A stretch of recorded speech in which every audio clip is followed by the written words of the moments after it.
अस्सलाम वालेकुम वरहमतुल्लाह। आप सब लोग कैसे हैं? चलिए अल्लाह आप सब लोगों को सलामत रखे। आज के लेक्चर में हम बात करेंगे मोनोपोलिस्टिक कंपटीशन के बारे में। मोनोपोलिस्टिक कंपटीशन क्या होता है और मोनोपोलिस्टिक कंपटीशन की क्या अहमियत है, आज सब कुछ जानेंगे हम। किसके बारे में? मोनोपोलिस्टिक कंपटीशन के बारे में।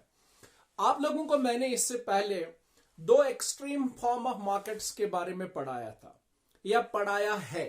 एक जिसको हम परफेक्ट कंपटीशन बोलते हैं और दूसरा जिसको हम मोनोपोली बोलते हैं। मोनोपोलिस्टिक कंपटीशन में कुछ एलिमेंट्स ऑफ परफेक्ट कंपटीशन के आप देखोगे और कुछ elements of monopoly form of market के देखोगे। तो मोनोपोलिस्टिक कंपटीशन में कुछ elements of perfect competition and कुछ एलिमेंट्स ऑफ मोनोपोली के एग्जिस्ट होते हैं। तो चले बयां करते हैं कि मोनोपोलिस्टिक कंपटीशन होता क्या है। मोनोपोलिस्टिक कंपटीशन एक ऐसा फॉर्म ऑफ मार्केट होता है जहां पर लार्ज नंबर ऑफ सेलर्स जो होते हैं वो बेचते रहते हैं क्लोजली रिलेटेड गुड्स को या प्रोडक्ट्स को, या ठीक है ना। लेकिन वो जो क्लोजली रिलेटेड गुड्स होते हैं वो होमोजीनियस नहीं होते हैं, ठीक है ना, बल्कि वो डिफरेंशिएटेड प्रोडक्ट्स होते हैं, ठीक है। तो मोनोपोली फॉर्म ऑफ मार्केट वो फॉर्म ऑफ मार्केट होता है जहां पर लार्ज नंबर्स ऑफ फर्म्स जो है या लार्ज नंबर्स ऑफ सेलर्स जो है दे आर सेलिंग, ठीक है ना, they are selling differentiated products but the products are closely related to each other. इस फॉर्म ऑफ मार्केट को हम क्या बोलते हैं? Monopolistic competition. जब मोनोपोलिस्टिक कंपटीशन के बारे में अगर मैं एग्जाम्पल के तौर पर आपको बता दूं कि कौन से चीजें मोनोपोलिस्टिक फॉर्म ऑफ मार्केट में बेची जाती हैं, तो इनमें जैसे सोप होता है, ठीक है ना, कई प्रकार के साबुन जो आप देख लेते हो, टूथपेस्ट की अगर हम बात करें, इसी तरीके से अगर हम एसी वगैरह की बात करें, तो ये चीजें जो होती हैं ये अलग थलग होती हैं लेकिन एक दूसरे के क्लोज सब्स्टिट्यूट होते हैं, ठीक है ना, शाबाश। तो हम यूं कह सकते हैं कि मोनोपोलिस्टिक कंपटीशन जो है यहां पर होता क्या है कि हर एक फर्म जो है वो एक सोल प्रोड्यूसर होती है एक पर्टिकुलर गुड की या एक पर्टिकुलर ब्रांड की, ठीक है ना। यानी मोनोपोलिस्टिक कंपटीशन में जहां पर लार्ज नंबर ऑफ फर्म्स होती हैं और लार्ज नंबर ऑफ फर्म्स में हर एक फर्म जो है वो क्या होती है, वो sole producer of a particular brand और प्रोडक्ट होती है, ठीक है ना।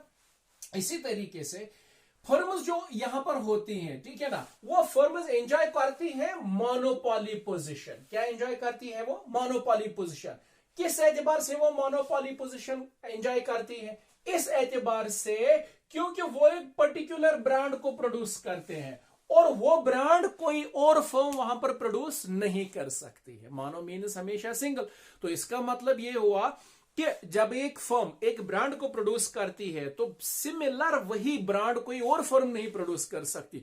तो इस तरीके से यहां पर फर्म जो है वो एंजॉय करती है क्या? As monopoly position. इतना ही नहीं बल्कि एक फर्म जो है जब वो एक पर्टिकुलर ब्रांड प्रोड्यूस करती है तो जाहिर सी बात है कि वो प्राइस भी डिटरमिन उसका खुद कर लेती है, ठीक है ना। तो इतना ही नहीं कि वो एडवर्टाइजमेंट वगैरह के बारे में भी खुद डिसीजन ले सकती है। तो इस तरीके से ये जो मतलब दो तीन चीजें मैंने बता दी, यानी ये फर्म को क्या देती है? To enjoy as monopoly position, ठीक है ना। खास तौर पर ये जो ब्रांड की हम बात कर रहे हैं, हाँ, हम यूं कह सकते हैं कि ये जो ब्रांड्स होते हैं मतलब जो पर्टिकुलर फर्म ब्रांड प्रोड्यूस करती है, या हम यूं कह सकते हैं कि यहां पर लार्ज नंबर ऑफ फर्म्स जो अलग अलग ब्रांड्स को प्रोड्यूस करती हैं, वो सारे ब्रांड्स एक दूसरे के क्लोज सब्स्टिट्यूट होते हैं, परफेक्ट सब्स्टिट्यूट्स नहीं होते हैं, ठीक है ना। लेकिन यहां पर लार्ज नंबर ऑफ फर्म्स की बदौलत एक स्टिफ कंपटीशन क्रिएट होता है, ठीक है ना। तो हर फर्म जो है वो बाय वन वे और अदर वे, चाहे आप प्राइस कंपटीशन की बात करें या चाहे आप नॉन प्राइस कंपटीशन की बात करें, ठीक है ना, वो इन सभी चीजों को यूटिलाइज करती है ताकि वो एक दूसरे के कंपटीटर जो भी हैं, उनके कंपटीटर्स जो हैं वो उनसे आगे निकल सके। टफ कंपटीशन वो क्रिएट कर देते हैं यहां पर, ठीक है ना, कहा मोनोपोलिस्टिक कंपटीशन में।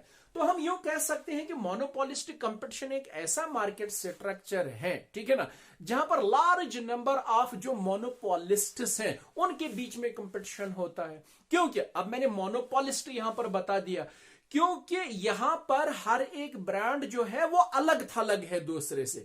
तो इसका मतलब यह हुआ कि वो ब्रांड जो है वो मोनोपोली क्रिएट कर देता है। तो इसीलिए मैंने बता दिया कि मोनोपोलिस्टिक फॉर्म ऑफ मार्केट या मोनोपोलिस्टिक कंपटीशन जो है, यहां पर ये एक ऐसा मार्केट स्ट्रक्चर होता है जहां पर लार्ज नंबर ऑफ मोनोपोलिस्ट्स के बीच में कंपटीशन देखा जाता है, कंपटीशन पाया जाता है, ठीक है ना। अगर मैं एग्जाम्पल आप लोगों को समझा दूं मोनोपोलिस्टिक कंपटीशन के बारे में, अगर हम टूथपेस्ट की एक एग्जाम्पल ले लेते हैं, ठीक है ना, ये सबसे बढ़िया रहेगा। ठीक, आप किसी डिपार्टमेंटल स्टोर में जाते हो, विजिट करते हो, ठीक है ना, तो आप लोगों को कोई टूथपेस्ट वहां से खरीदना होता है। जब आप वहां पर देख लेते हो तो वहां पर बहुत सारे जो हैं टूथपेस्ट अवेलेबल होते हैं, ठीक है ना। फॉर एग्जाम्पल अगर हम बता दें सेंसोडाइन होता है, फॉर एग्जाम्पल अगर हम बोले ये क्लोजअप होता है, फॉर एग्जाम्पल बबूल होता है, ठीक है ना, फॉर एग्जाम्पल कोई और होता है वहां पर, ठीक है ना, सिबाका होता है, अलग अलग ये सब मतलब ब्रांड्स वहां पर अवेलेबल होते हैं। तो एक तरफ आपको लगता है कि यहां पर तो फुल कंपटीशन पाया जा रहा है, ठीक है ना, क्योंकि बहुत सारे ब्रांड्स उस डिपार्टमेंटल स्टोर में आपको नजर आते हैं, ठीक है ना। और वैसे भी मोनोपोलिस्टिक कंपटीशन में तो फ्री एंट्री ऑफ फर्म्स होती हैं, यानी हर कोई फर्म जो है वो इजीली मोनोपोलिस्टिक कंपटीशन में आकर अपना ब्रांड जो है, अपना प्रोडक्ट जो है वो प्रोड्यूस कर सकती है। तो क्या देखा आप लोगों ने, बहुत सारे ब्रांड्स जो है टूथपेस्ट के अवेलेबल है, ठीक है। लेकिन जब आप क्लोजली उनको वॉच करते हो तो आप देखते हो कि एक दूसरे से जुदा गाना है, ठीक है ना। एक टूथपेस्ट जो है दूसरे टूथपेस्ट से बिल्कुल डिफरेंट है, चाहे फिर आप प्राइस की बात करो, चाहे फिर आप पैकेजिंग की बात करो, चाहे फिर आप कलर की बात करो, चाहे फिर आप साइज की बात करो, ठीक है ना। तो कई मानों में कंज्यूमर के सामने वो चीज जो है, वो टूथपेस्ट जो है, बिल्कुल डिफरेंशिएट किया जा सकता है। तो ये एग्जाम्पल बिलोंग करती है किसे, मोनोपोलिस्टिक कंपटीशन से, ठीक है ना। तो ये होता है मोनोपोलिस्टिक कंपटीशन। आप सब लोगों से मेरी मोदिबाना गुजारिश है कि प्लीज आप मेरी चैनल को सब्सक्राइब करें और इसको शेयर करें। आप जरूर कमेंट करिएगा, जो भी क्वेश्चंस आपके होंगे आप मुझसे पूछ सकते हैं, मैं आंसर जरूर देने की कोशिश करूंगा।